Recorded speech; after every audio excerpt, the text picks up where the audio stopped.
If you are looking to access a resource from Teachers Pay Teachers that is made for Google Drive, you will need to briefly allow access to your Google Drive to Teachers Pay Teachers. So you'll see this little notification here that says Made for Google Drive. You can read more about their privacy policy. You will click on the Add to Google Drive button. You will click Got It. After you click Got It, make sure to select the account that you wish for the file to be copied to.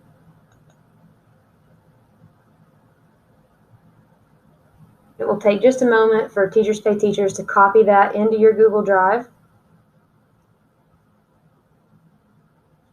After you have done that, you can click View in Google Drive and it will show you the resource that you added. You can see that if you go to File, Document Details, that you will be the owner. So you're free to make any edits to it that you wish. It's not going to hurt the master copy.